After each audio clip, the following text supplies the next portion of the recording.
The future of enhanced advertising, addressing brands, messages, technology, media, and entertainment. Can everyone hear me okay? Yeah. Good.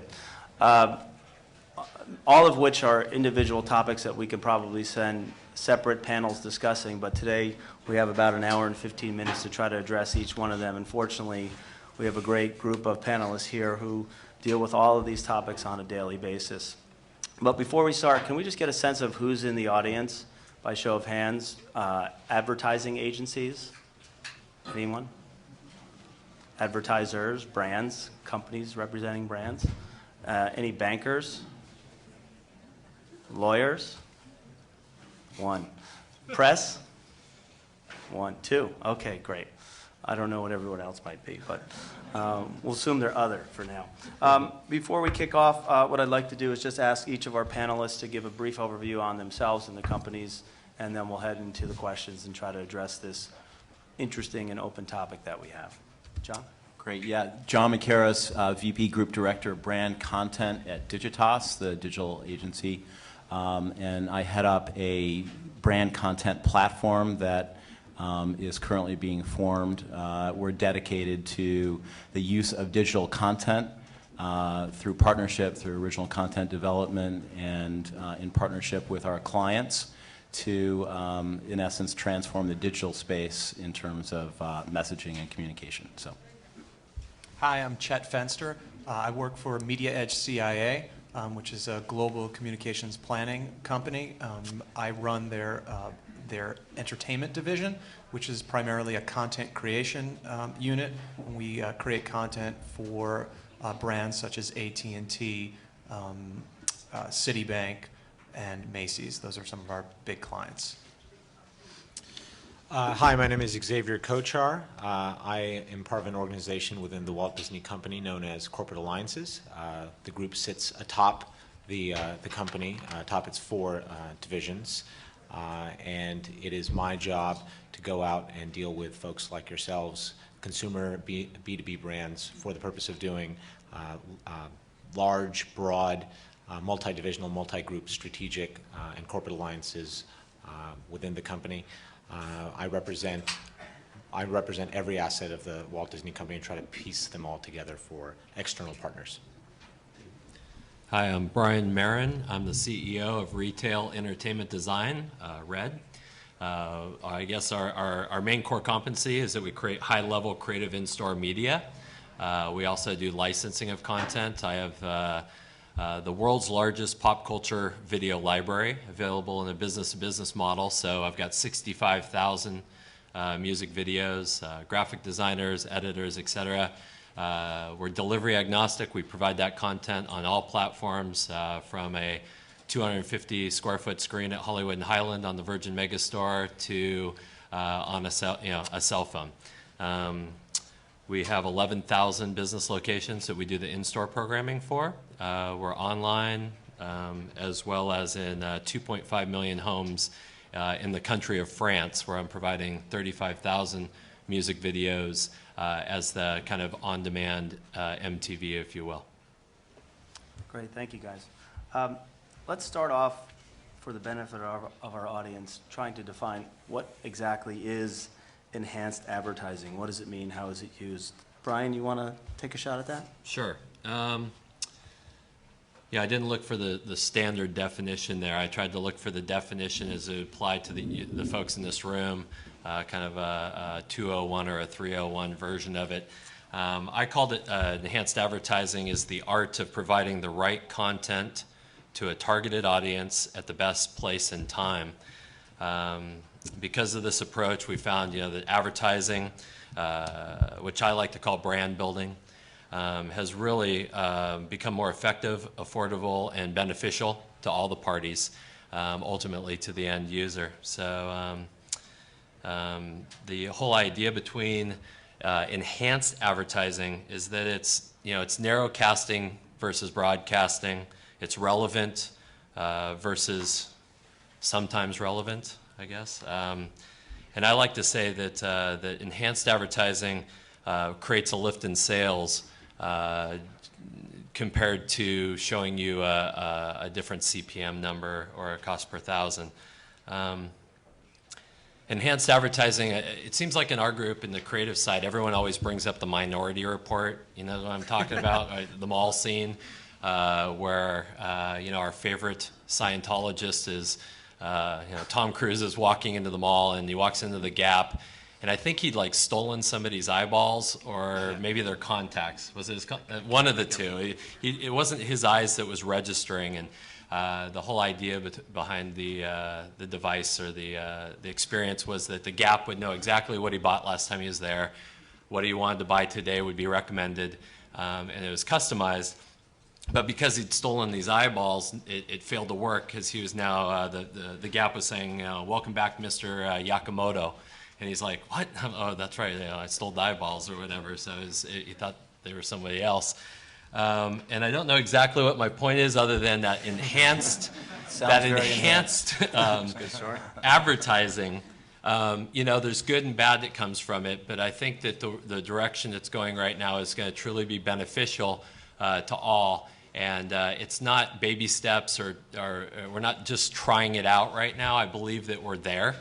And I've seen a huge shift in all the ad agencies and media firms are now not just testing it out, but actually purchasing and buying out-of-home advertising at the point of sale, outside the home. So I think enhanced advertising is more entertaining advertising that's relevant and plays at the right length of time for the device or media that you're consuming. Chet, thank you for that, Brian. It's very informative, and it was eyeballs. It was eyeballs. Yeah. He spent a day in a house all alone trying to make them work. But Chet, what's your thoughts on enhanced advertising? Well, enhanced advertising to me is just to. I agree with everything you've said, but I see it just as a very simple thing, that it's something that benefits consumers and creates engagement. And I think that's what the enhancement is. We're no longer talking at people. We're interacting with them, and we're engaging them. So that to me is the enhancement on traditional advertising. Xavier, you work for one of the most well-known brands in the world. How does Disney, or do you, or your group, define enhanced advertising? Well, unfortunately, I agree with both of my colleagues on the panel, so I don't know. I don't know if it'll make for any lively debate, but I think what Brian said, that at least our approach at the Walt Disney Company, the two things that that sort of stuck out with what you said, Brian, is that it's the right time and the right place. And when I hear enhanced advertising, it's sort of this, is it the next generation? Is it advertising 2.0? To me, it's just advertising. And what's happened is, and I'm echoing a little bit of what my CEO mentioned yesterday at the keynote, are we embracing technology? Are we embracing new advertising models? Of course we are, but it's not, that's just a means. Really what's happening is our consumers, our users, our audiences are. And so we just need to be where they are. And so our approach is enhanced advertising, although I don't necessarily love that term, is just getting to the consumers where they are. And Patrick, you and I even spoke about this earlier. We've lived in a media world for a very long time, where we, as the distributors, and in some cases the content providers, we told the audience, we told the consumers how to consume, when to consume, how much. And I think because of enabling technologies now, the consumers are saying, we're going to consume where we want it, when we want it. And so as marketers, we just have to be cognizant of that and be there. So fish where the fish are, that's what I say. So as marketers, when you think about advertising, you're looking at it now from a 360-degree perspective, meaning instead of just one pipe, which traditionally was television advertising, or a large portion of it was television advertising, now you've got to think about, well, how do we address each one of these platforms and tie our brands into them? Yes, absolutely. As you mentioned, one thing we hear, sort of in my day-to-day, I speak to folks like yourselves, CMOs, presidents, CEOs significant and less significant consumer brand companies, and what they're telling us is that we can't. It's no longer as effective to us to just get to our consumer, people who are going to buy our products in just one media type. We really want to have effective, integrated marketing plans. So would that include a television media component? Sure, it would. I mean, it's our view that TV media is still the biggest, and certainly my media networks colleagues would probably say the best. But now the audience is elsewhere as well. So we have a theme parks and resorts division, so maybe we hit them up with location-based entertainment. We get them on their iPods and their Zunes. So it's really, and that all needs to be tied into a central strategic marketing program or theme. And I think, again, I feel very fortunate being at one of the largest integrated media companies in the world, because I'm really in a position to offer marketers the whole package. I can echo that. Just from working at a communication planning company, there isn't one of our advertisers that only advertises in one channel, no matter how specific their business is or their objectives are. My group handles some of that, but it's important for marketers to touch people everywhere they can. That's right. Well, let me just ask a question. Maybe, John, you can give some thoughts on this, but hasn't enhanced advertising actually always been around? If you go back to, I guess, the 1950s with Milton Berle and the Texaco Star Theater and the way that brand was integrated into the show, it's not anything new. Well, what's new or what's different, I guess, is it technologies and platforms that are now enabling this? Yeah. Well, it is kind of true, what goes around comes around. A lot of people do point to the beginning of television and wonder if we're not there again. I think that certainly in the digital space, we've seen a monster transformation. I sort of, rather than talk about enhanced advertising, I would talk about transformative advertising. And I do agree, it's all about engagement. It's all about consumers having hit the mute button, and how are we going to then figure out how to not market at them, but market with them. And so as it relates to the whole challenge of content, the way that we look at it is, in the old world, there was a lot of focus on creating content and using your brand to promote the content. So one of the things that we preach is inverting that, creating content and using the content to promote your brand. And so when you start to think about the digital landscape, the fact that there's no network, right? That it's a distribution swamp, that all these content creators are out there trying to figure out how to engage in that swamp, and they don't have a big daddy network partner, or honestly even a portal partner that knows what they're doing half the time. So the challenge now is to try to figure out how are we going to architect that distribution, and it puts brands in a really interesting position at the gate to the distribution swamp, engaging with content creators upstream, and then trying to figure out how to in essence, give them a push and craft a new kind of relationship. So that's what when we talk about enhanced advertising, that's what we're talking about in a transformative way across our agency and across our client lists, including brands like American Express, General Motors, Miller, Delta, Kraft, Mars, Pfizer, et cetera. Well, let's keep with that theme. With respect to enhanced advertising, or transformative advertising, as you call it, what's the relationship between advertisers and content producers in terms of financing content? Where do you see this going? Is any of that happening? Who's paying for all this? Well, again, exciting new space.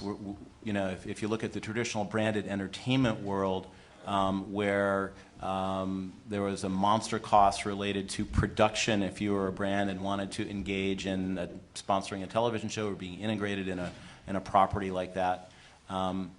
Maybe it was $1 million, $2 million, $3 million, $4 million, and then OPS, you got to get the word out, and now you got to buy some media, another $1 million, $2 million, $3 million, $4 million. So if you think about 6 or 7 years ago, when the whole concept of branded entertainment started to erupt, and all the discussion and all the press and all the companies that then launched, and then all the failures, right?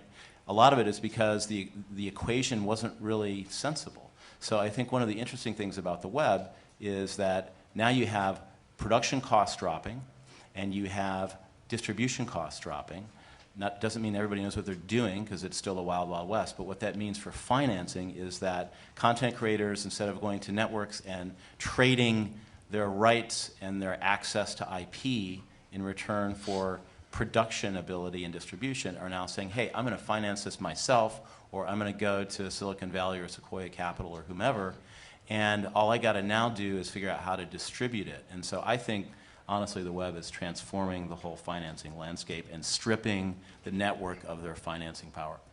Do you see, you mentioned Sequoia Capital, do you see venture funds coming in and co-financing content with particular brands or with just general content producers? We haven't seen that with brands, although certainly there have been some investments from some large clients in funds that would look to do that.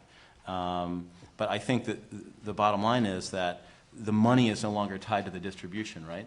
So the money can come from all kinds of different sources because there really is no distribution model that controls the dollars. So I think that's what blows the hole in it. Chet, what have you seen in terms of financing? I think it creates lots of opportunities for content creators. So show producers that otherwise would have to have a studio as their bank because they couldn't afford to make something on their own, or someone to deficit this one of their shows. Brands can now do that for them, and it also benefits the networks because we're in a 365-day-a-year season. There's no longer a time where they can burn off their repeats, which they used to use to amortize the cost of having a show. Now every show costs them money, and so it's an alternate financing model for the networks, which help them because they can't pay for every show and afford that. And for content creators, the advertisers have a different financial model for recouping their money because they're marketers than a traditional studio that needs to make up the money through home video and international. The brands don't have the same deficit structure that the studios have. So the financing models are starting to change, but there's no particular model that anyone could point to that says that's the direction. No, I think what you'll see is you'll see if you look at any network schedule as you do now, you'll just see a diversity of models. Now when you look at if you'll say NBC schedules, how many shows are actually owned by NBC Universal, how many are owned by other studios, how many are provided by brands, and you'll just start to see a mix similar to what's happened in the movie industry. As the main movie studios have had to minimize their risk, they're distributors. That's how they make their money. They'll fund some of their tentpole productions, but others they'll put out to hedge funds or other financiers, and they don't have to own those movies, but they'll distribute them worldwide and still make money. And I think that's what you'll start to see on the television front, as well as the other new media, or to say online portals that are looking to fund content, because almost every one of the portals, and John can speak to this, but they've gotten out of the content creation. I mean, when I say content creation, video content creation, all of the plans that or at least not deficit financing. Yes, exactly. The plans that Yahoo had originally, the plans that AOL had with their big upfront last year, they also and a big show from Mark Burnett, they all sort of fizzled. So I think that's going to be the financing that comes in, and it's going to be from the brands. But it's not going to overtake it. It'll just be one viable model compared to one of the other things, while we're on the subject of financing, it's interesting. Anybody see there were two articles in December and January of this year, little blurbs in the New York Times on NBC. The first one, like 2 columns apiece. The first one was those guys that produce, is it on TLC, that show Deadliest Catch? You guys, anybody watch Deadliest Catch? Is it what is Tom's last name, the producer? In any event, so NBC does this deal where they basically take a block of their Saturday night programming and they farm it out to a single producer and say, we will give you this block of time, and in essence, you can produce for it and take an ownership stake in it. They're basically saying that they can't afford to monetize Saturday night primetime by making that bet, which is a really interesting little notion. And then like a month later, another little article that says, oh, P.S., we've made the decision to eliminate our $50 million pilot budget.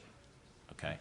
So if you start to think about if a network spends $50 million a year to finance pilots, let's say it's $1.2 million up to maybe $7 million a pilot, and now they're going to take $50 million out of their cost structure, and there are a lot of content creators, a lot of producers, a lot of writers out there right now that are crying because that gravy train has dried up, and they used that as a way to basically finance other content that they were taking a risk on. Right now, that gravy train has dried up. So the question is, where is the content going to come from? Where is it going to get incubated? And what's going to replace that pilot pipeline? Anybody have a thought on that? User-generated I've got content. one. At Retail Entertainment Design, the big part of what we do is try to extend that. We try to take that creative content and go further. I almost call it, I hope there's no one here from Eddie Bauer, I call it Eddie Bauer syndrome. It's not about the hardware and the fact that if you put that content together, and people are still spending big budgets from the movie studios, the record labels, etc., to promote their brand. But at Red, we bridge that gap between entertainment and retail, and all the retailers out there want to separate themselves from the competition. They want to be unique, no matter what that product is. So one of the partners we have used to create trailers for movie studios, and they create 3 versions of that. They create the theatrical release, they play in the movie theater, and then maybe a 30 and a 60. Now that same theatrical release of a blockbuster gets 30 or 40 versions of it. So it's all about making the content relevant. And why I brought up Eddie Bauer syndrome is that they rolled out a lot of video displays early on, maybe 10 years ago, before their time, to their credit. But they didn't think about the content that was going on those screens. So they rolled out these plasma screens, put them in the windows, put them in the store. The CEO said, hit play, and it looked like a screensaver. It was just that goose or that duck bouncing around the 10 screens, and that was all the content. So the question of how important is that content, it's the most important. I mean, it's still why it's expensive to advertise at the Super Bowl or Survivor, and there's places you could still get a major discount, especially not prime time, because nobody's watching it during that time anymore with TiVo and DVR. You get to select your shows when you want to select those shows. So would content that's more applicable to your Eddie Bauer example, something like what Abercrombie and Fitch does, or what O'Neill's doing? I'd say Limited 2 is doing a great job right now because it's relevant. It's taking that great Disney content that's already been created, but it's specific to their target demographic. A 7 to 14-year-old girl wants to see Hannah Montana at the store level or on her cell phone or on their disc that she picks up and takes home. It's got to be relevant and it's got to be targeted.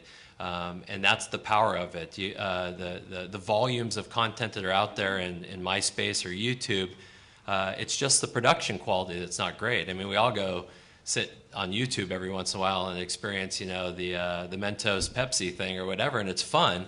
But there's somewhere in between that and a major theatrical release that I feel like content's going to move to. It's going to be shorter. Attention deficit disorder syndrome there as well, where people want that content and to be relevant, but they also want it to be in the right size, Mobisodes or snacking or whatever you want to call it. That content's got to be on brand. So the Limited 2, Hot Topic, Harley Davidson, a lot of the retailers are doing really well, and then right around the corner you look at M&M. You can't deny the impact that little M&M guy has when you walk into Times Square now. Everyone says that's their favorite, right? So it's creative content, but it's short little episodes. So I'm not as fussed. I'm not as fussed about where the content is, where the content's going to come from. As a matter of fact, I'm probably more excited than ever because so long as there's creative people and there are entities that know how to market and distribute, we'll get good content.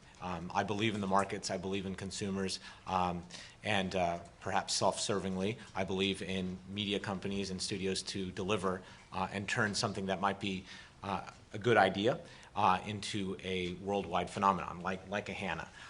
And you see that in our company as well. And one of Bob's kind of mandates and where he's taking our company is what we're calling the franchise model, as opposed to any one divisional model, which is, if you take a look at some of our most successful franchises, Hannah, High School Musical, Pirates of the Caribbean, Mickey Mouse Club, Dancing with the Stars, they all come from different places within the company. And we're okay with that. In fact, we encourage that. The next great hit may come from records. In fact, it will. I mean, at least that's what the record guys are telling us. They're telling us Jonas Brothers are going to be the biggest thing since Backstreet Boys. So make sure you go out and buy Jonas Brothers this year. Well, we all know what happened to the Backstreet Boys. So. So the way I look at it is, and I'm not as familiar as to the reasoning rationale behind why NBC cut their pilot budget, but new content publishing technologies, something that empowers different groups, different individuals to come up with great ideas. That's fine. I mean, bring us great ideas, and we'll turn them into hits, and we'll turn them into franchises. So I'm going to answer my own question, which is, even though I don't disagree with what you guys are saying, but the bottom line is the content is going to come from the web, right? So anybody see Quarter Life? There's one episode, so if you did, you were lucky. And Quarter Life was a show that was originally created for television, didn't make it on television, launched on the web, might have made it on the web, and then picked up by NBC after 4 days on the web on MySpace, and launched as a series 2 weeks ago and lasted an episode. So some people might say, all right, so that proves that the web won't incubate content, and I guess what we're saying is the train's left the station there. So because Quarter Life basically broke open what are now 50 other projects in development on the web at a fraction of the cost of traditional television development, and they will have an audience already aggregated by the time they make it back to television, right? Tila Tequila is your perfect example. Tequila. She's MTV's biggest hit in a long while, and she's an internet phenomenon because she had so many friends on MySpace. And she's bisexual, which that always helps. Obvious advantage in television. Not that there's anything wrong with that. So. But your Quarter Life example, though, while it was a fraction of the cost to produce on the web, when NBC put it on the network, I'm sure it was as expensive as any other network show. So that cost structure still didn't change. Well, actually, the reality is that the two co-producers, who are the guys that, by the way, created My So-Called Life, which is a huge monster hit, and 30-something, for those of you who are old enough to remember that show, in essence, they were able to produce a pilot at a low enough cost to finance it themselves. And so by the time it made back to television, they had already taken the financial risk. And what's important about that is, in the old world, as a producer or a writer, you would sell all of your IP rights, right, to the network who was paying significantly, and they would bet on the value of those downstream intellectual property rights, whether that be in worldwide syndication, whether that be in DVD and other formats. Now, because the cost has dropped, the content creators are financing this themselves or with other partners and retaining a greater share of those rights. So what I'm saying is that all of this together basically adds up to the incredible shrinking network, right? Lower cost structure, losing control over the intellectual property, losing control over distribution, less money to go around. And during the writer's strike last fall, what happened? All the networks basically took the opportunity to shrink. So effectively, what you're saying is enhanced advertising in some way is changing the traditional television medium the way we know it today. Absolutely. It will never be the same. Absolutely. Well, so John, so it's my view. So I don't think that content is going to come from the web. I think that content is also going to come from the web. Yep. I don't believe that that it's necessarily going to kill great ideas from coming anywhere. I do agree with you about the incubation period. I do agree with the built-in audience. But we like to think that we do that at our media companies. I mean, I would argue that Hannah Montana was incubated somewhere as well. The only place it was incubated was the Disney Channel. And then when we blew it out, it had a built-in audience and a market. So it's maybe I don't have quite a dire viewpoint on the incredible shrinking network. Now, having said that, there have been great inefficiencies in the business process, and what's great about the web is that it's forcing networks and studios to clean up a lot of those inefficiencies. Right. But it's not, I don't think it's going to kill any of our businesses anytime soon. They're only going to, and you know what? It's only going to enhance our businesses. How's that? Bring it back to the title of the thing. Well, it's still, if you look at studies that's showing the amount of time that consumers spend watching television content on a television screen versus watching television content online in the United States, it's still just under 1% of that time. So, Xavier, let's stay with you. Let's talk about some examples of how Disney, for example, is using enhanced advertising to exploit their brands. Well, there's two sides of that. I would say how we do it to exploit our own brands, our own IP, and how then we do it as we work with our corporate partners. So let me start with the first. So let's stay on Hannah Montana for a moment. So Hannah Montana was actually a very interesting story. Hannah Montana, she was a character. It was a spin-off. I don't know if many people know that. She was a character on another Disney Channel show of ours called That's So Raven. A little bit of interest. We decided to turn that into its own show, and it seemed to spark a little bit. There is a we got a lot of feedback from the audience. We liked this. Ratings were more than solid, and once we saw that spark, that's when the benefit of sort of being a fully integrated media company came into play, because there's somebody a lot smarter than I that said, you know what, let's sick our different divisions on it, and let's turn Hannah Montana let's blow it out across platform. So as I'm sure everyone knows, the creative of the show was so brilliant in that she was a regular girl who is a rock star. And who performs in concerts. So it just made absolute creative sense and natural, organic sense to have her go on a concert and do a concert series. And luckily for us, we have a music division and a concert touring division as well. So we did that. Once that became effective and sort of in collaboration of that, we said let's blow it out across another medium. In this case, consumer products, the retail channel. So we we introduced a number of product lines around the Hannah franchise. And I think, and now your question was how do we use enhanced advertising? So now we're doing that digitally. Again, we're hitting all of Hannah's demo where they are. So I'd say that's to your question, how does Disney use it for our properties, our brands? I'd say that's probably a good example. And then how do you also integrate with other brands? You'd mentioned that you do a lot of work on the strategic alliances side. So the same type of I don't like to use the word synergy, but the same type of recognition that something, that a message, a brand, a piece of content, that it sparks, and someone can turn, and then we could turn it into an overall integrate. I mean, Hannah Montana. You can't say today that Hannah Montana is a television show. You would have to say that Hannah Montana is an absolute brand that sort of transcends the television show.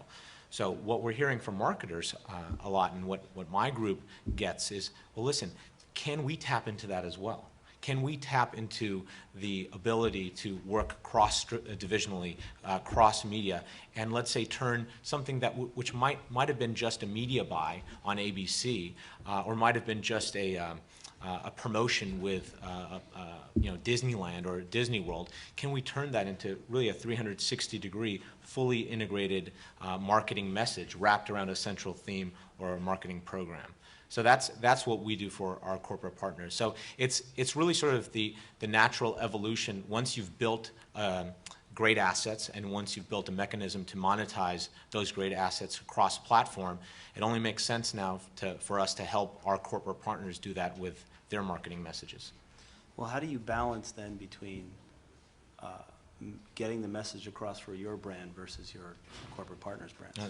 That's an absolutely great question, and we have a group within that also resides in corporate who are affectionately known as the brand police, but we call them brand management, and they're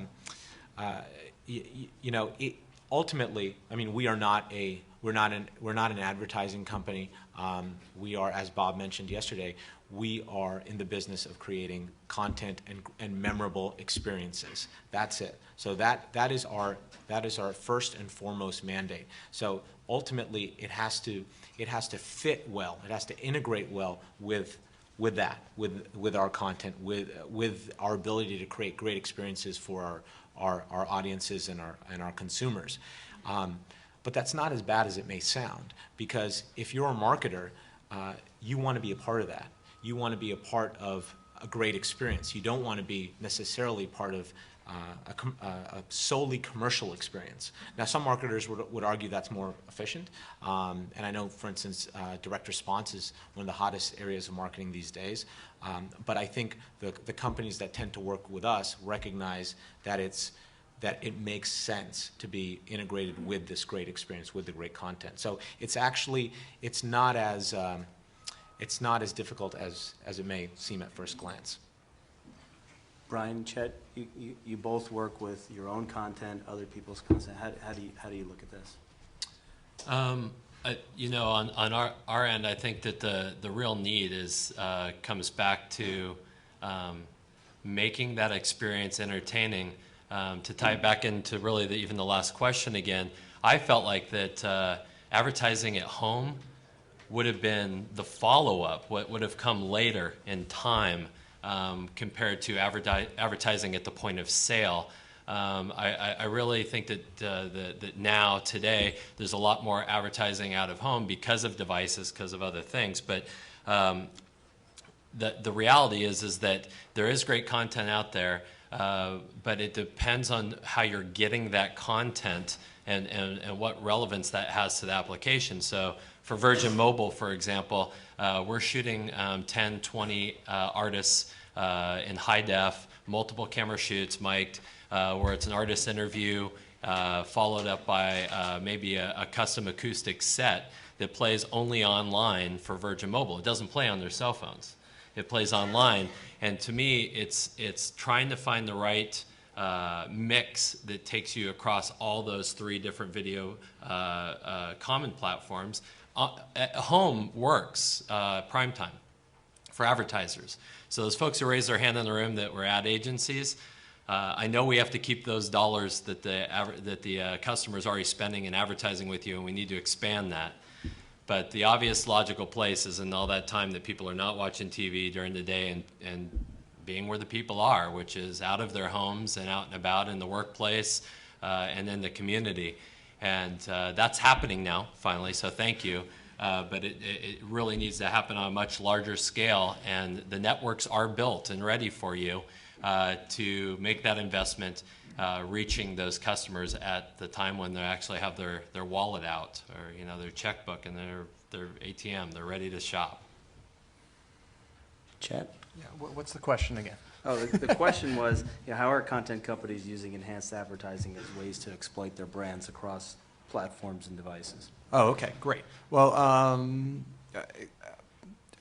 I think it's about using the technology and the different screens together. So echoing what both guys said. I can talk about a couple of examples of things that we did, but I think that's what everybody wants to do. Everybody wants to create an integrated, as a brand, you want to create an integrated experience. You want to create something that feels natural to the consumer. You want to create something that doesn't have your brand conflict with whoever you're partnering with.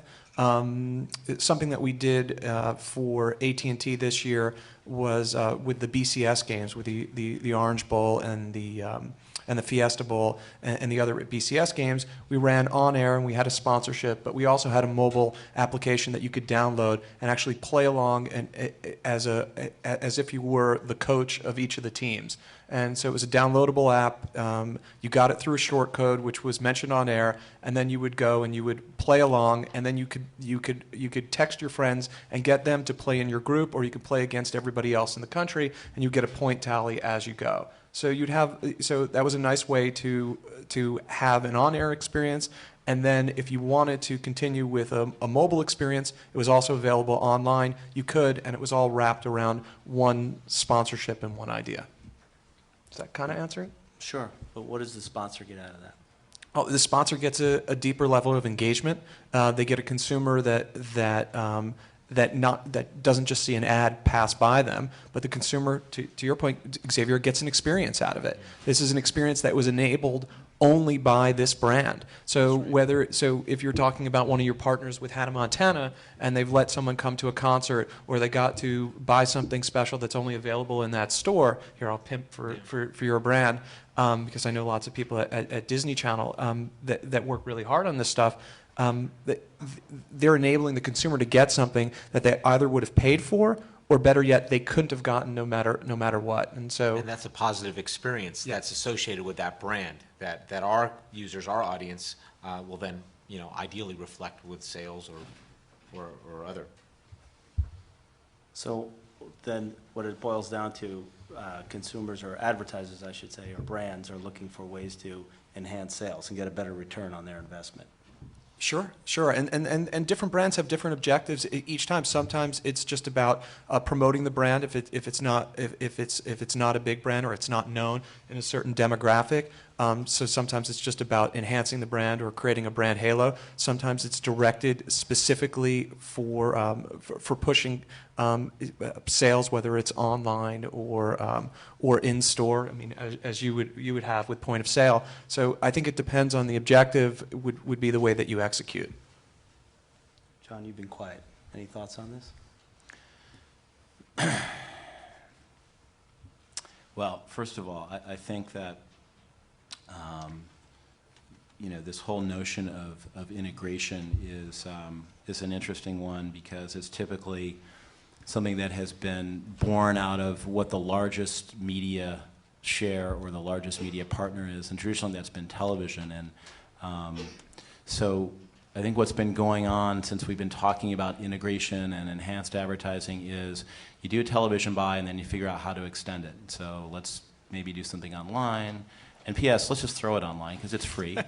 And let's do something in mobile because that makes a ton of sense, which does make a ton of sense. But I think where we are now is that, and back to your point of, oh, well, in the end, no one's really watching all that much video online, which in fact is not true. There's just a monster amount of engagement happening online at various, demographic segments of the marketplace, and I think we would all have to agree that's only going to accelerate. So I think what we're saying is that digital offers the opportunity to engage and to measure, right? And what we've been faced with traditionally is in what we would call traditional branded entertainment, the reason that it has struggled is that the opportunity to measure has been elusive, right? Does anyone out there have a model for measuring branded entertainment? There have been a lot of intelligent and noble attempts. So what the web does is offers you the opportunity to have brands engage with content, to have the content engaging with consumers in a way that makes sense for them, and to be able to measure that. And then I think what we're saying is that out of that experience, if you believe that, that is going to basically be the basis for future integration discussion. And out of that, we will figure out how we're going to use other channels to enhance, to extend, and to further activate. Well, how critical then is the use of devices? Well, you talk about you mean iPods, mobile mobile devices? phones, cell I think phones. it's huge, and I think back to this whole issue of the death of the network or the demise of the network. It's happening in television. It's happening in the label space. If you read Ad Age this week, there's a lot of talk about how the music labels have died. Is that news? No, that's not news to anyone in this room, because they don't control distribution and they don't control the money anymore. And then you want to talk about feature films and what's happening in feature films. All due respect to to our friends at Disney, that has become a somewhat disaggregated business outside of an empire like Disney. And now let's talk about mobile. So what is Google doing to the mobile space? It's basically taking what is a network chokehold by the carriers. If you look at Verizon and AT&T and Sprint as the three biggies, who controlled 90% of the content and at a 90% commission. Now Google's coming in, and iPhone really started this by saying, wait a sec, the carriers aren't going to control the content anymore. So I think what we're saying is that becomes an extension of the web, to your point. And if you then start to look out on the landscape to deploy new technologies, which are absolutely vital to the content discussion in the digital space. It's like every day there's a new technology application that needs to be thought through. That's the golden solution. Can you, anyone, I guess I'll throw this out to the panel, how big is this market of enhanced advertising? If the television advertising market is, I don't know, $65, $70 billion in the US today, what does enhanced advertising represent? And I guess you'd have to calculate it across these other mediums as well. Anyone care to? It's huge and growing. All I could talk to is the in-store, but $500 million last year spent on in-store advertising, $1 billion this year, and projected $10 billion 2009. And from an in-store standpoint, I guess you could speak a little bit about your company. I mean, how many eyeballs are you attracting? The 11,000 locations that I cover is 95 million people on a monthly basis. We hit 10 million people daily online, and let's see, it's 2.5 million through our partners on mobile phones. So things like GoTV will be the back engine supporting those music videos, and that's out there. And it's, as the devices get better.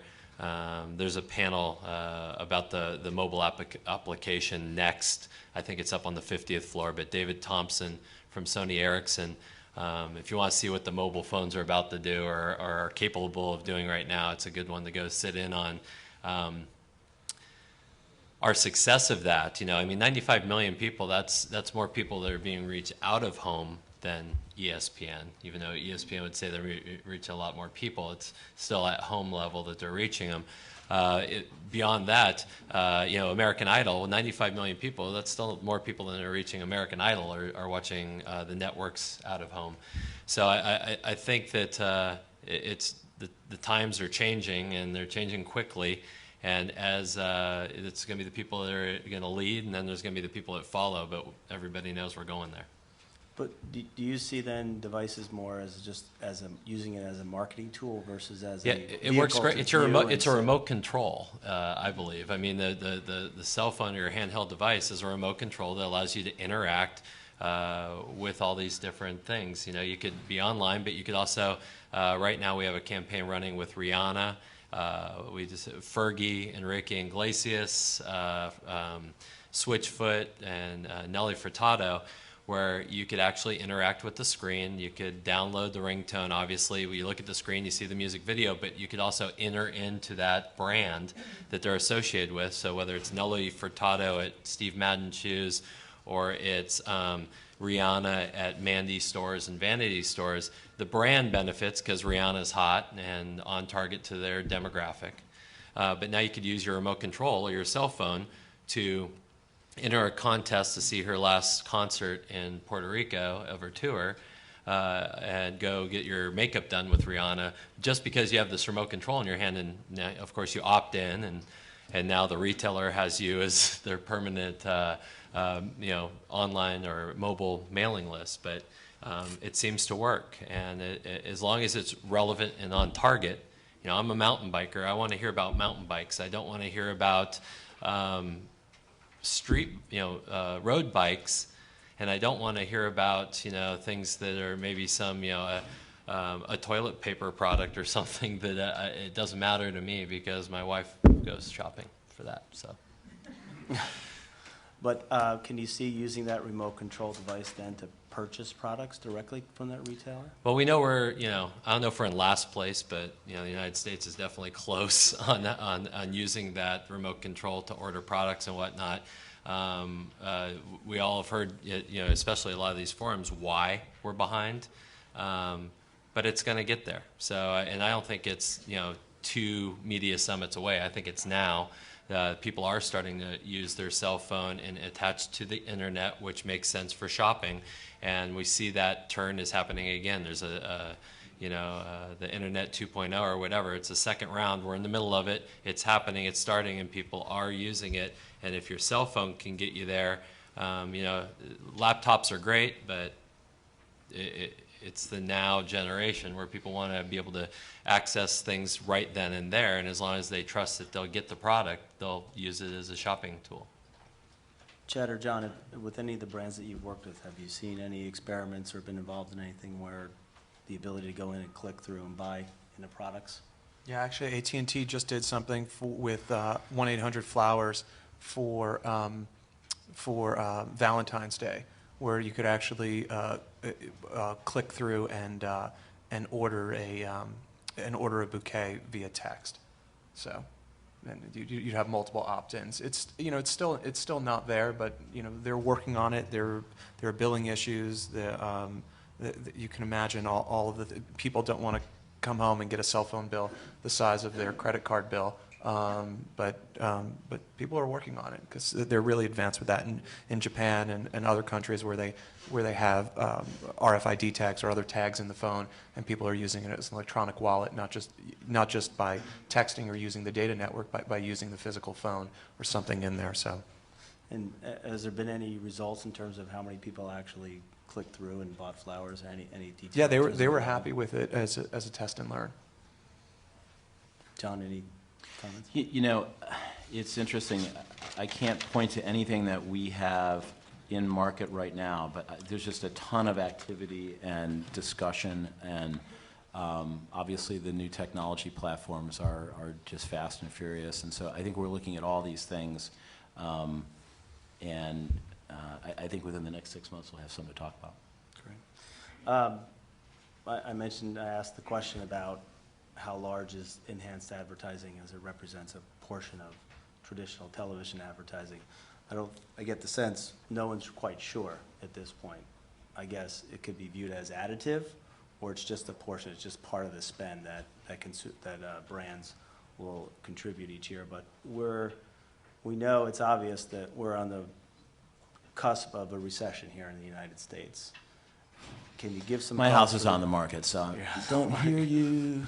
Can anyone give some thoughts about how that might change? Will the recession actually be more beneficial for enhanced advertising? John, you talked about it's a lower form of a cost associated with that. Can we give some insights on that? Brian, certainly you're at the retail level. Yeah, I mean, of course, it's if you know your demographic and you've got those smart folks who work for these brands, we know they're there. Why would you spend your money for a broadcast that hits everybody when you have a product that you know the demographic that's going to buy it? It's more affordable. It makes sense in the recession. It makes sense outside the recession to be able to focus your advertising to the right people at the right time. I would just say that it all comes down to accountability, right? So advertisers typically will start to look at all of their spends and what they can justify in terms of being able to have decent tracking and measurability. It's easier not to cut that, right? So certainly in the digital space, we've had a lot of success in transforming the whole concept of measurement and tracking, and I can tell you that our business is forecast to go up significantly in a year when most of the industry, if you look at all other mediums, is probably going to be flat to decreasing. So Patrick, with respect to the recession, when times are good, people do more with more. And when times are bad, people must do more with less.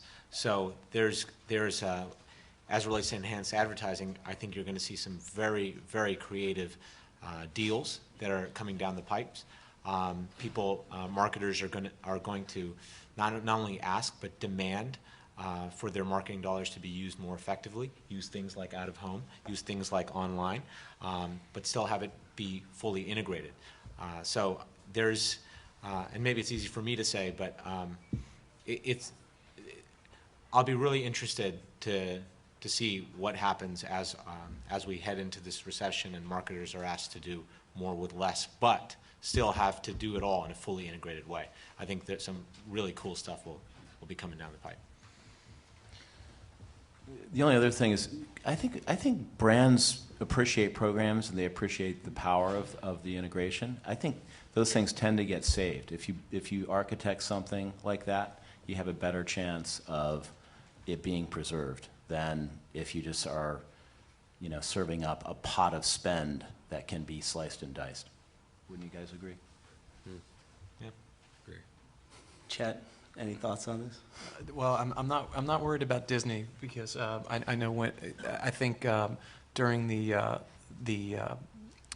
stock market crash and in the depression, I think Louis B. Mayer was the wealthiest person in the country, or the highest paid, and so people went to the movies. So people always look for entertainment; they'll just look for more affordable ways to find it. We don't know. There are different. I mean, one could assume that people will experiment less, as John said, or people can assume that they'll aggregate their dollars to a couple of media outlets so they can get more for their money and leverage it. I don't know. What we have seen, though, is that brands still need to advertise, and they'll cut costs first before they'll risk losing the impact that will have to get their message out. And consumers aren't going to give up their cell phones. No, but they could change plans, and Well, they could change yeah. plans, of course, and everyone's pretty much accustomed to, you have to have internet access at your home, so they're going to be online. Maybe they'll be home more frequently because the price of gas is so high as it is, and they don't want to drive as much. So perhaps it does lead to more opportunities in a down market.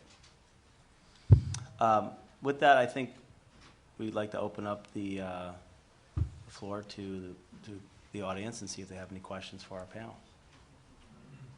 Go ahead. Disney must be pretty happy because Brand Week reported that in a trial that you did with Cablevision's advanced platforms, you had a 23% conversion to sale with Disney Travel with a call to operator, like press the button on the remote kind of thing. So that's pretty forward thinking. You must be excited. So it's a two-part question.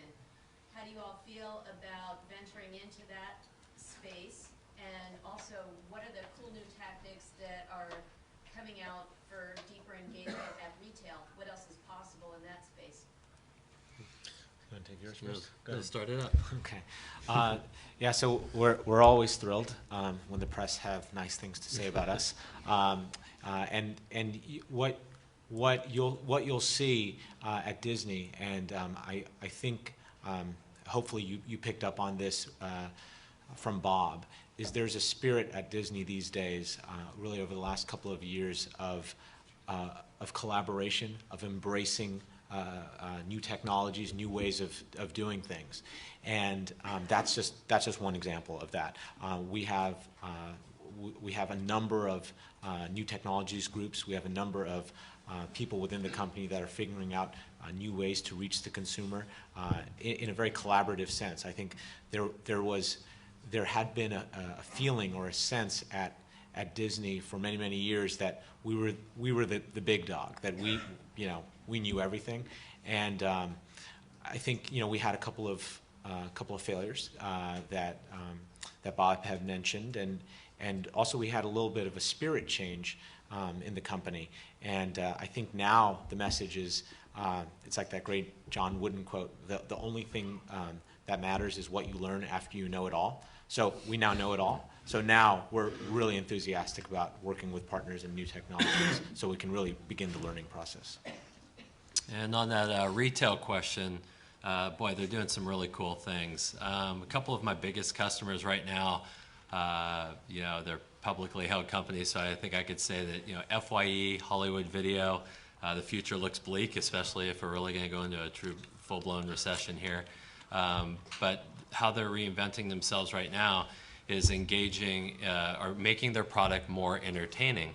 So back to the comment that was made on people still spending their money in bad times on entertainment, they're going to count on that, but they also want people to get to the store. And that's, there's going to be a big business done online, but there's that social community part that we all have. We're human, and we want to hang out with other people, not just by texting them, but by being with them. So some of the cool stuff is that you're going to see some of the major talent doing a lot more in-store things where the community gets together and you're watching maybe movies may even start debuting at the retail location, concerts being played at the retail location, but more of a club, more of a social community that takes advantage of all those different social networks online, pulling people together very affordably, and allowing the retailer to do some just really fun, cool stuff that will benefit the consumer. So you'll get value out of it, and so will they. Yes. I want to pick up on John's comment earlier about Google and search on the mobile. In a lot of spaces, it seems that really good search allows the consumer to access the content directly. The same thing is happening with advertising, where if you look at sponsored product placement and so on, the advertisers are going directly to the content owner. So a question primarily for Disney, but also for others on the panel, how do you see your relationship with the networks and the aggregators maturing with time? So, anyone on the panel want to take a first stab at this while I try to think of something intelligent? I could be provocative if you want. Yeah, please, please. Again, all due respect to my panelists, I think if you look at what ABC is doing online, their approach is to serve up full episodic content, right? So one question I would have for you is, what sort of viewership trends are you seeing? And by the way, the player is awesome, and it's a smart pre-roll and post-roll package, mid-roll package. And it makes as much sense as anything else anyone else is doing. But I'd be very curious at what sort of viewer patterns you're seeing, network first view to digital repeats and so on and so forth. I'd be curious about that. But so so that's the first question. But here would be the provocative solution: is that the networks shrink. They no longer really are investing in content and owning the content so much, right? But what they will always do really well is aggregate the content into a buyable package. So, my view is that they sort of move down the food chain into more of a sort of sales and packaging organization, and less responsible for content creation, and owning less of the content that does get shown. And as their distribution outlets basically start to splinter, their value as a brand starts to wither. So I can address your question. I'm but not sure yours, that'll I think get your yours panties in a stumped me. bunch. I'm still trying to figure out the Google connection to the network. So maybe while I answer this, maybe you could re-explain. Go ahead. Just if I can clarify it. Yeah. If I can go online on Google and search for the TV show I want to watch on the web, for Disney maybe it's less relevant because you own ABC as well, but if I want to watch some show on Animal Planet, some Animal Planet show or whatever, I can go directly to that show. I don't need to go through the Animal Planet channel Or the carrier. Yeah, or the carrier, or the Comedy Central channel or whatever. So if I'm the production company, if I'm Worldwide Pants and I'm making David Letterman, I'm a lot less dependent on the network to get me the viewer. Okay. And so The physical how do network. the pure content companies, how are they going to redefine their relationship with the networks? And how does that battle going to play out? Well, okay. So that's a very good question. I would say don't underestimate the lawyers. No. I think he's Duly saying in noted. a post world, not while it's going on, but 5 years. Am I right? 5 years from now, Letterman decides he's going to hang it up, He could. and instead of going on CBS, he's going to be only on online. Like, Here's the reason. is that right? So that could definitely work if there's a content producer that, I mean, the content production and distribution business is not an easy business. It requires a lot of, you know, a budget to take a lot of risk. And it's very easy to say, okay, well, here's a company that has 1 or 2 or 3 hits. Let's create a virtual or an online network. But to keep that network up and going, you need to constantly be replenishing it. You need to have hit after hit after hit. So which is the kind of the risk that the networks take. Now, the reason why I say could that happen? It could happen if I mean, I suppose if Jerry Bruckheimer, there are a handful, and I would literally maybe be able to count them on 1 or 2 hands of producers out there, television and motion picture, let's say, who have the kind of clout and leverage to come to a network and say, you know what, we've created this show, we've created this program, and by the way, we're not going to give you all the rights to it. I mean, I can't even imagine. I can tell you at Disney, I don't know, maybe the Olympics. Maybe the Olympics have that kind of clout. But even then, the Olympics, if the Olympics wanted to, they could create their own Olympic online channel. But they understand. See, the good thing or the interesting thing about the business is everybody understands that they're good at what they're good at. And content producers are good at creating ideas and producing. And distributors are good, and networks are good at getting those ideas and that content out. So even as it relates to the Olympics, you're going to go on NBC.com to watch the Olympics. So, again, I'm not as worried about that. And also, if a content producer was to come to ABC and say, yeah, we take all those rights, or we borrow all those rights, I should say. So, could it happen? I suppose, but it would have to happen for more, John, like the short form, like a, you know, not as franchised or heavily branded content. So hopefully that answers the question. Your question, as far as the viewership on ABC.com, we have found that has been a boon to us at ABC. It has been absolutely additive. That has not cannibalized at all. People are watching and getting more engaged in our programs and in our content. They're going online. The good news is online is a very interactive medium, so in addition to watching, you could watch an episode of Lost and then actually go to the website or look up other facts on Lost that you can forward a link. There's a lot of engagement on that, and what we're finding is we're capturing that viewer who probably wouldn't have watched that show anyway or missed it, and more importantly, that viewing experience is really, it's not the same.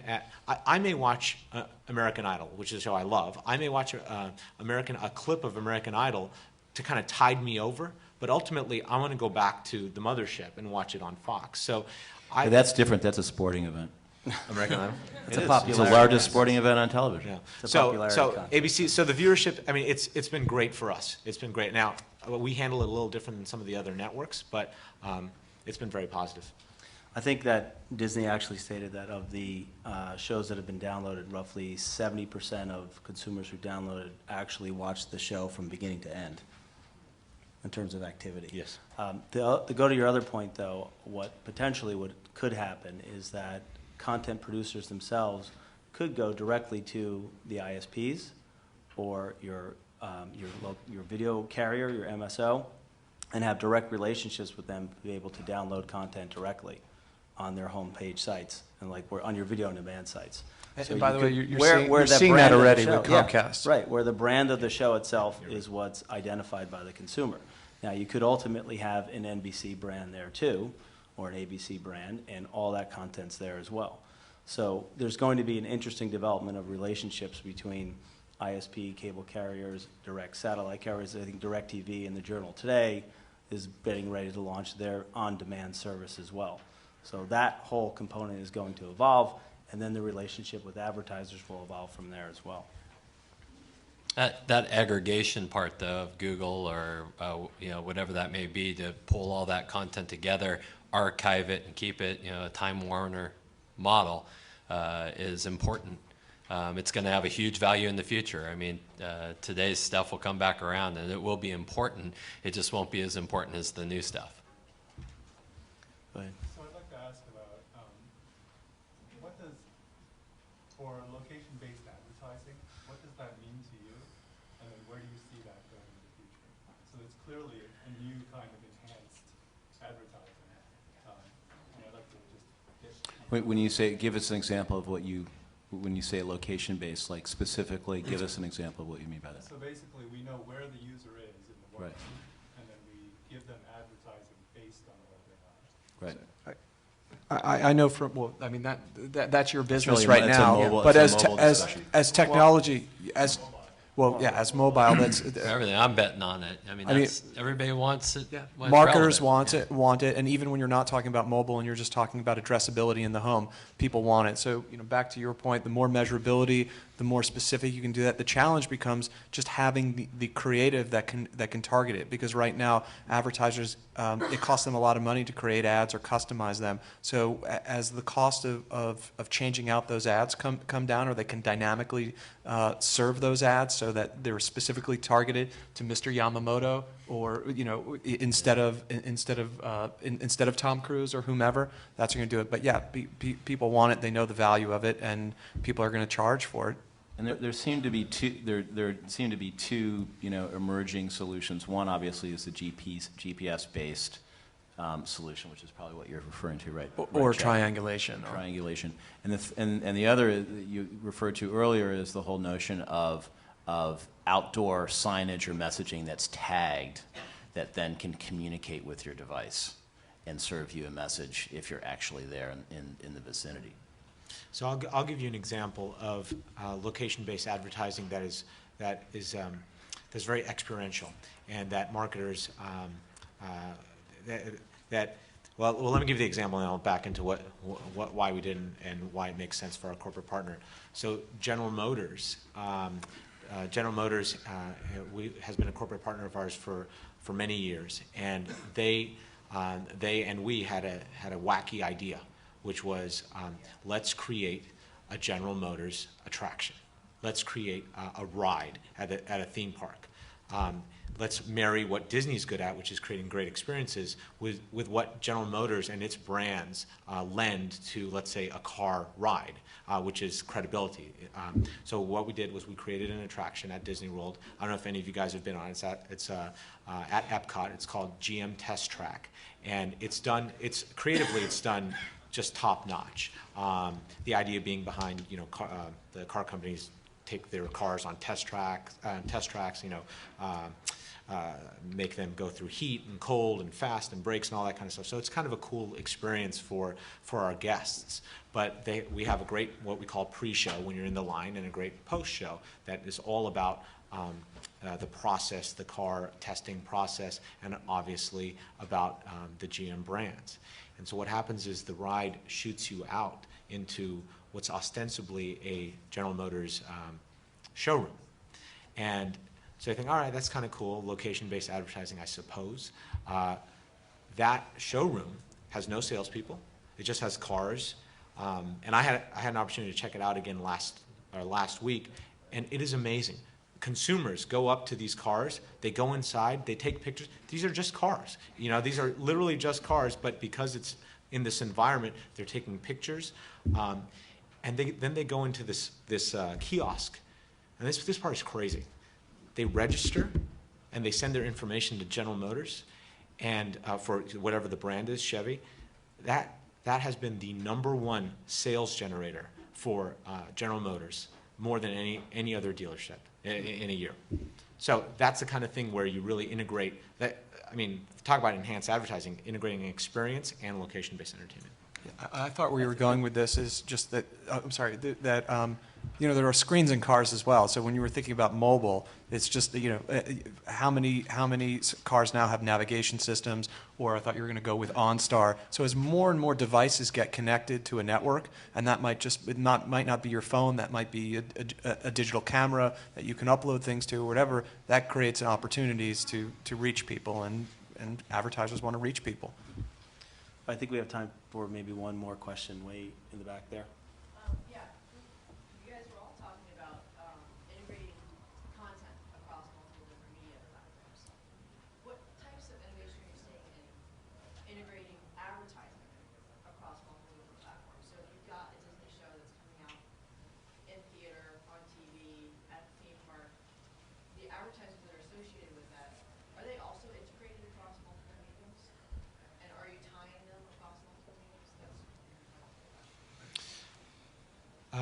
It depends.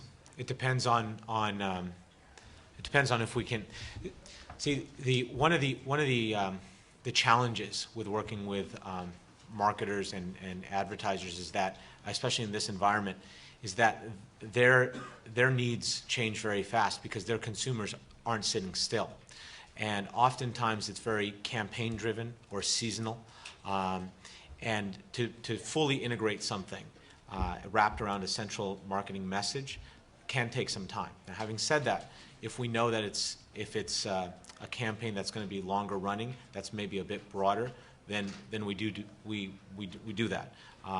We've done that, for instance, with Walmart. Walmart has been a partner of our Media Networks division, and we've created a fully integrated Media Networks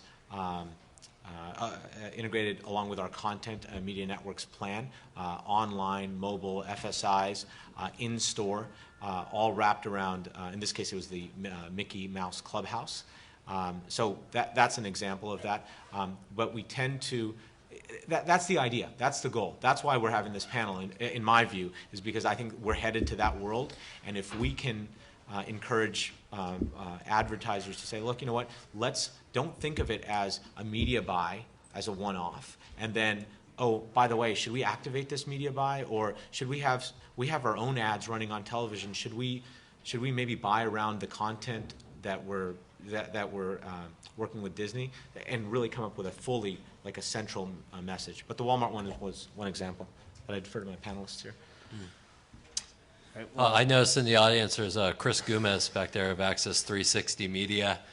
Give a little wave there. He's that's what he does for a living. So he works with, if you probably know him because you're with the ad agency, I'm assuming, but he takes that cross-platform and builds those campaigns so that the advertiser can get more bang for their buck and cover all those with a single product. Sometimes I come into play where I'll customize that for the point of sale in store. So the advertisement was meant to push people into the store, and then it's not relevant once you're actually there to buy it. So we modify it and tweak it so it's appropriate. But that's where I could see advertising, advertisers, the creators of those advertisement spots need to make them more creative and entertaining. They have to be able to play across multiple platforms. If the budget will allow it, won't allow it. If the budget allows you to create a different piece for every application, more power to you. But someone even like a Microsoft, who's a customer of mine, when they go into Virgin Megastores, like right here in Times Square, they're looking for that same commercial to be repurposed for their Xbox new game at the holiday at the store level. So some fun stuff we'll do is we'll actually have the kiosk where you're playing the new Xbox 360, and every 10 minutes or so, the person playing on that kiosk is now on the 9x16-foot video display in store, and everybody turns to this person. They get a little embarrassed for a second, and then they start trying a lot harder, you know, so they play the game, and then the commercial hits at the end, and it's the same commercial they play on TV or even in the movie theater. great. Well, I think we're out of time, so I'd like to thank our panelists for all their thoughts and views, and thank you.